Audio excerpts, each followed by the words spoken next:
Jax's revenge domain. 43 missed calls, all from Summit Medical. I turned the phone face down and kept sanding. The oak jewelry box was coming along nice. Smooth grain, tight joints, the kind of work that lasts. My garage workshop smelled like wood shavings and honest sweat, not corporate panic and cheap cologne. Through the thin walls, I could practically hear the chaos 10 miles away at the plant. I'm Lucas Bennett, 58 years old, and 3 days ago they told me I wasn't leadership material. "Dad, your phone's going crazy again," Ashley called from the kitchen door. My daughter was visiting for the weekend, taking a break from her law practice in Chicago. Smart kid, gets that from her mother. "Yeah, I noticed. Aren't you going to answer?" I smiled. Same smile I'd given Jordan Phillips when he said my thinking was old school and not the right fit for digital transformation. "They'll figure it out," I said. "Or they won't." Look, here's the thing about Summit Medical Manufacturing. We make ventilators and heart monitors, life-saving equipment. When I walked out 3 days ago, I knew exactly what would happen. The question was how long it would take. Turned out to be about 72 hours. But let me back up.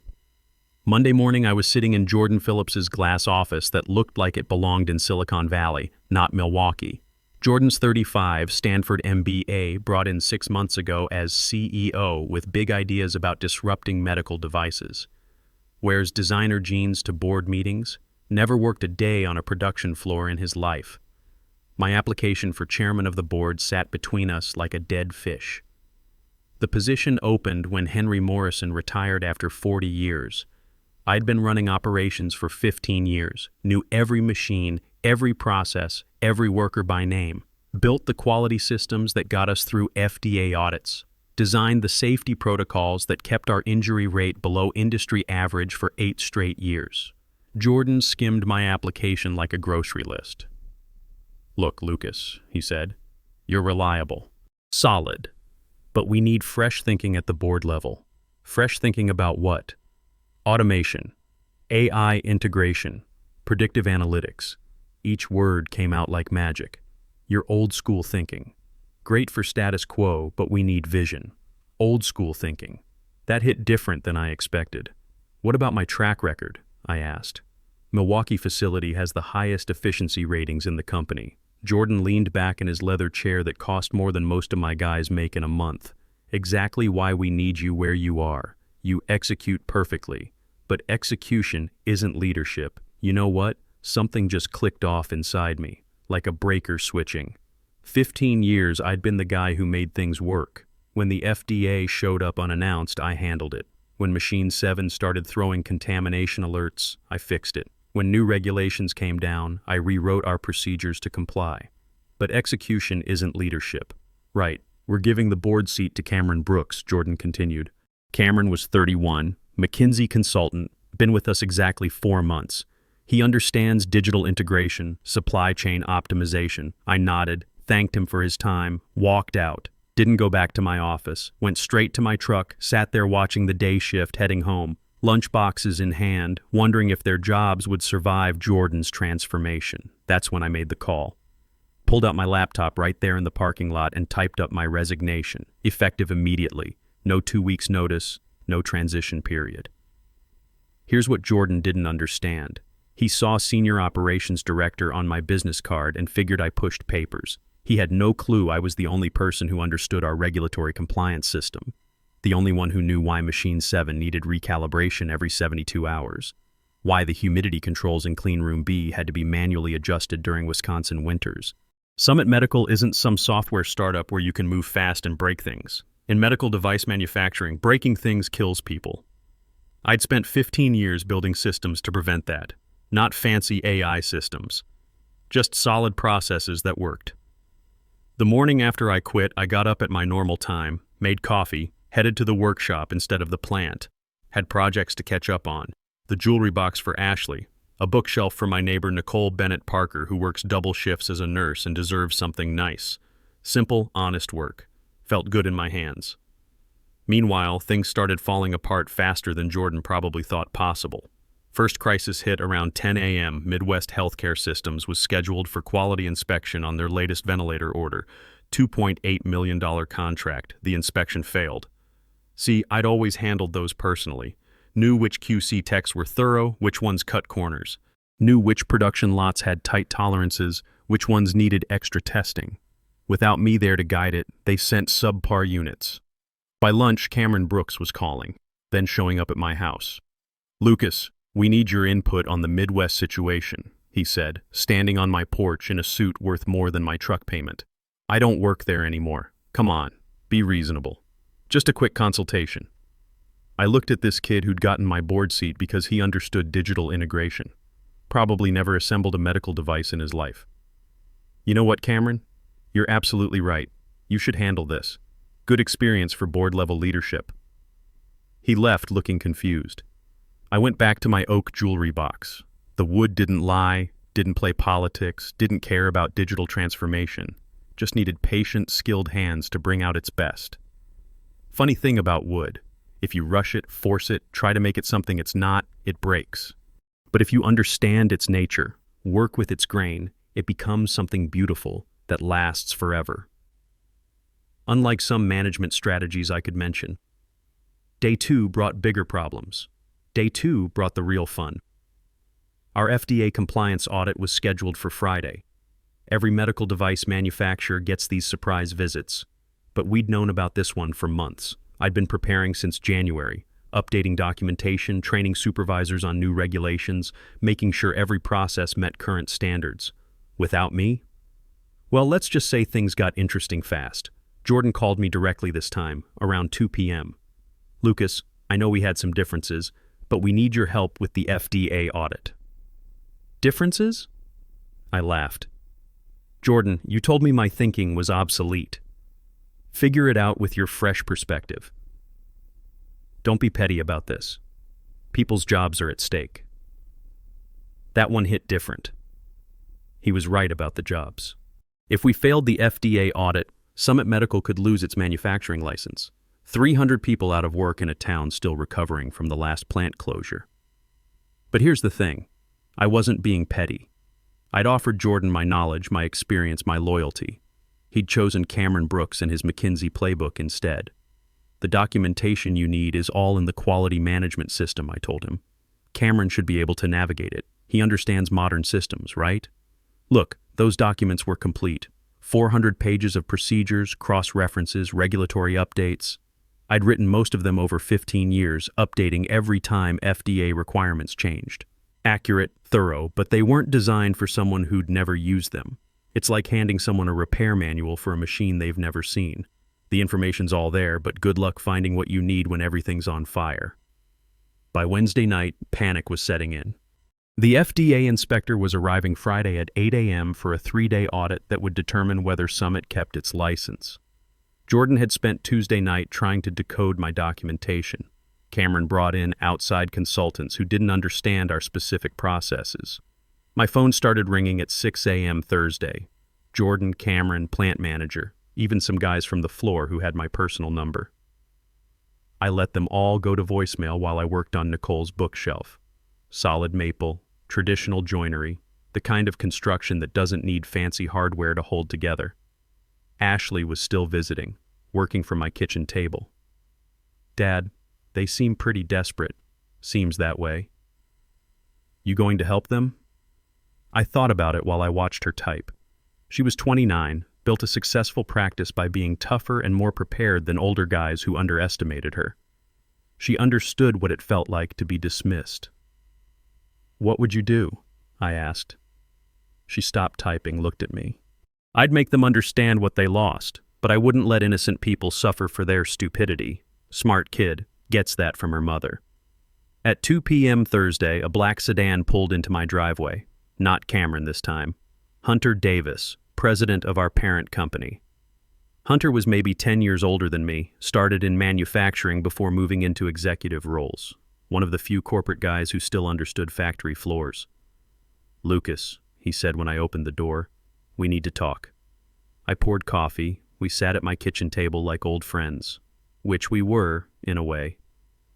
"Jordan screwed up," Hunter said without dancing around it.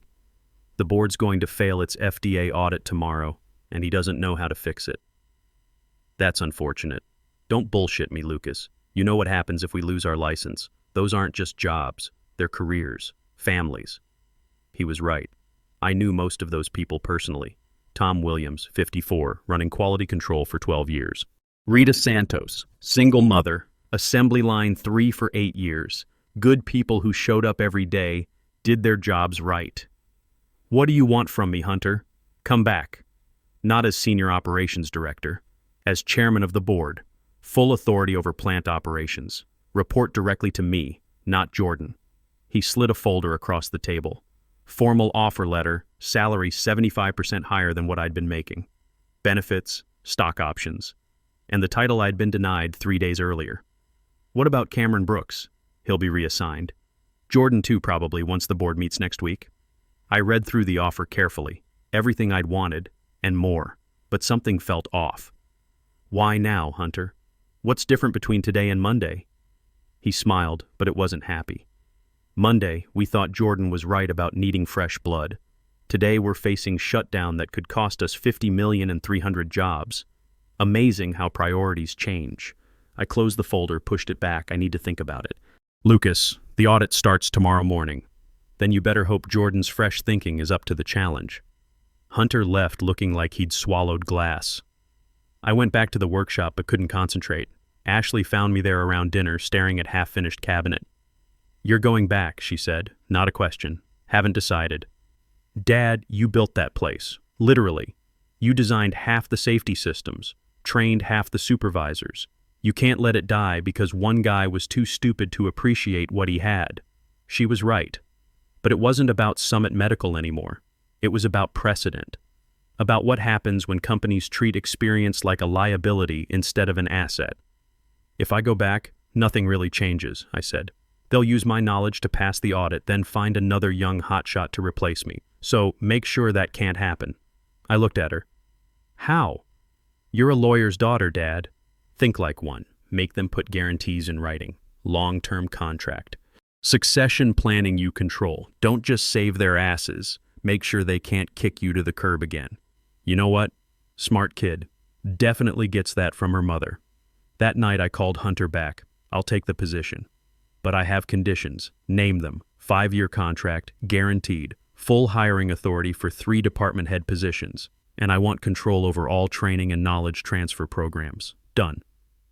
One more thing. I want written commitment that any major operational decisions have to be approved by the chairman. That's me. Long pause. You're asking to be untouchable. I'm asking for authority to do the job right. If that makes me untouchable, maybe that tells you something about how things were being run. We hammered out details over the phone. By midnight, I had a contract giving me more power than I'd ever had at Summit. More power than Jordan Phillips, certainly. Friday morning was showtime. Friday morning, I walked back into Summit Medical at 7 a.m., hour before the FDA inspector arrived. The guys on morning shift did double takes when they saw me. Word spread fast through the plant. By the time the inspector showed up, everyone knew I was back and in charge. You should have seen Jordan's face when I walked into the conference room, like he'd bitten into something rotten. Cameron Brooks just stared at his laptop, probably updating his LinkedIn profile. The FDA audit went smooth as silk. Not perfect. We had a couple minor violations that needed fixing, but nothing that threatened our license. The inspector even commented on how thorough our documentation was, how well-trained our staff seemed. Mr. Bennett, she said during the exit interview, your quality management system is impressive, very comprehensive. Thank you. We take compliance seriously here. Jordan sat there looking like he wanted to crawl under the table. But here's the thing, I didn't rub it in, didn't need to. Results speak for themselves. Over the next few weeks, I started making changes I'd wanted to implement for years. Brought in experienced supervisors to replace the consultants Jordan had hired. You know what a consultant is? Someone who borrows your watch to tell you what time it is, then keeps the watch. Established a real mentorship program where older workers could transfer knowledge to younger ones instead of being pushed aside. Created cross-training systems so we'd never again have critical processes only one person understood. The plant's numbers improved fast. Efficiency up 18%. Safety incidents down 40%. Employee turnover hit its lowest point in company history. But the best part?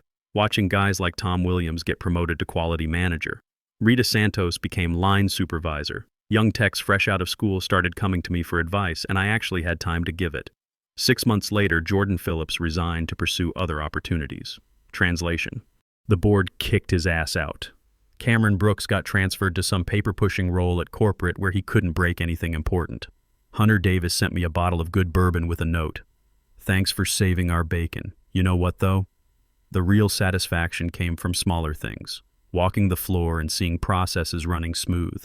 Watching new hires learn from guys who'd been doing this for 20 years. Knowing that when I eventually retired, the knowledge wouldn't walk out the door with me.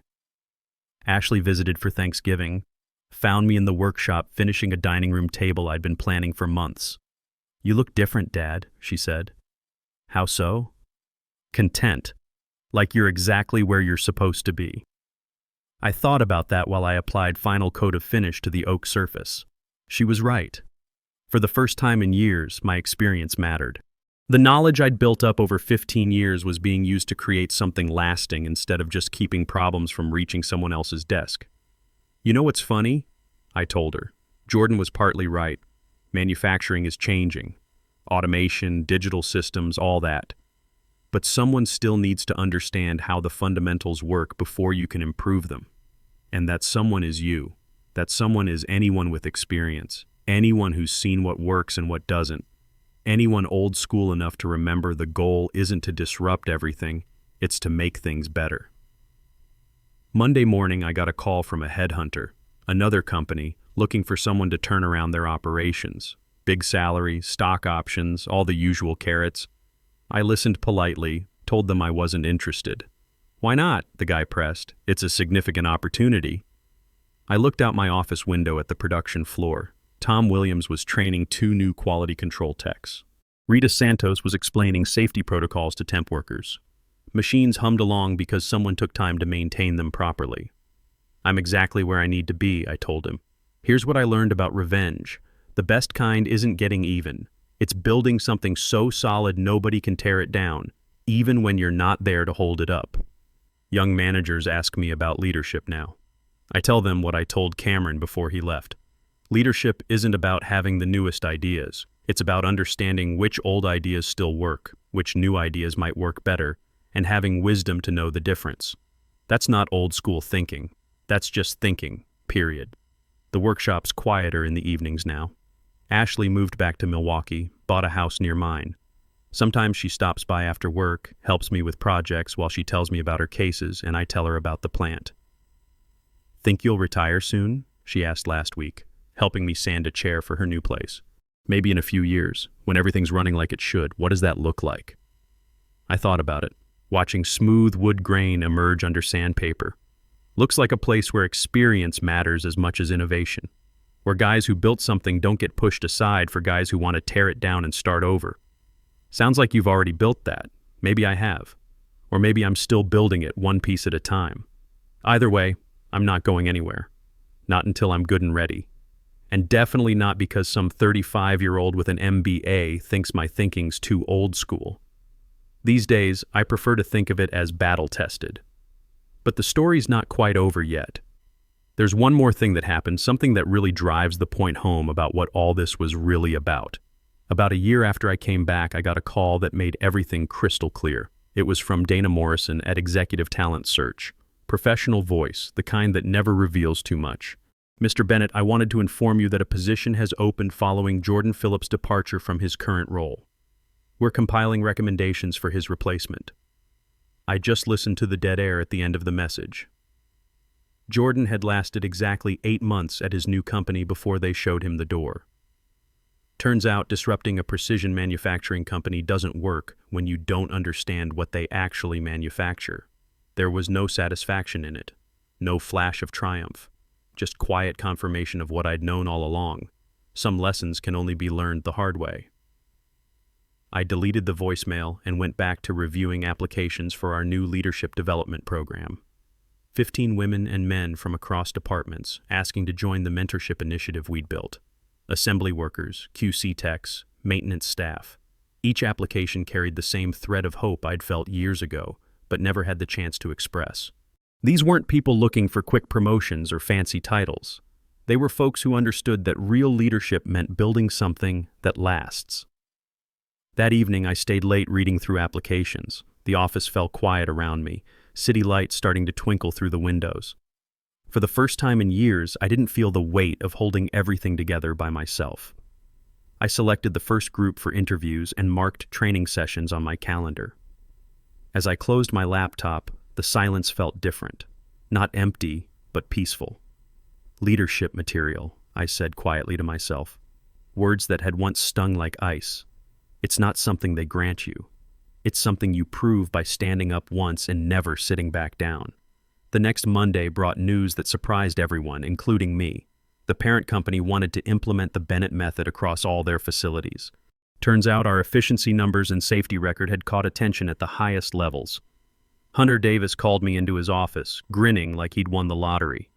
"Lucas, corporate wants to know if you'd be interested in a consulting role. Help other plants implement your training and documentation systems." "Consulting?" I raised an eyebrow. "You mean the thing where I borrow someone's watch to tell them what time it is?" He laughed. "Different kind of consulting. Real knowledge transfer.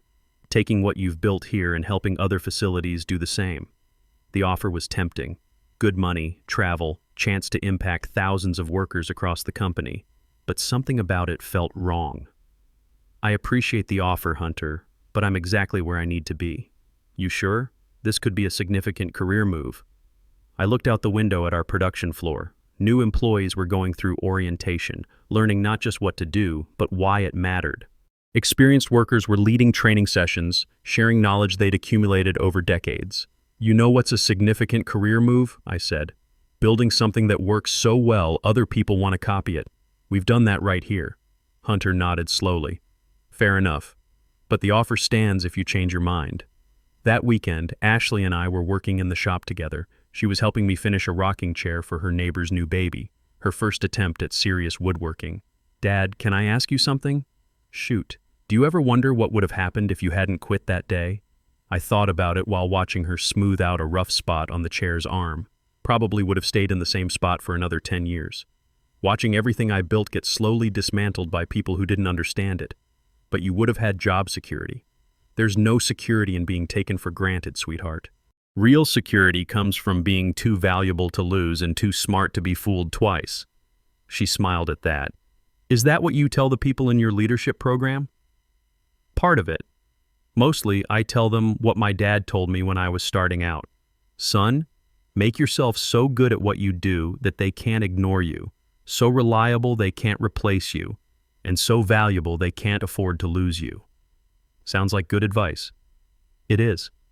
But here's the part he didn't tell me. Once you reach that point, you've got to be willing to walk away if they don't treat you right. Because the moment you become afraid to leave is the moment you stop growing. 6 months later, our facility received the company's first ever Excellence in Manufacturing Award. The ceremony was held right there on our production floor, with all 300 employees present. When they called my name to accept the award, I looked out at faces I'd known for years. Tom Williams, now running the best quality department in the company. Rita Santos, promoted again to shift supervisor. Young technicians who'd learned from the old-timers before they retired. "This award doesn't belong to me," I told the crowd. "It belongs to every person who shows up here every day, does their job right, and takes pride in what we build together. Leadership isn't about having all the answers. It's about creating an environment where everyone can contribute their best answers." The applause was loud, genuine. But what meant more to me was what happened after. Workers coming up to shake my hand, sharing stories about how the changes we'd made had improved their jobs, their safety, their sense of purpose. That night, I called my sister Nicole. She'd been following the whole saga from her nursing job in Chicago. "So what's next, big brother?" she asked. "Keep building, keep teaching, keep proving that experience and innovation don't have to be enemies.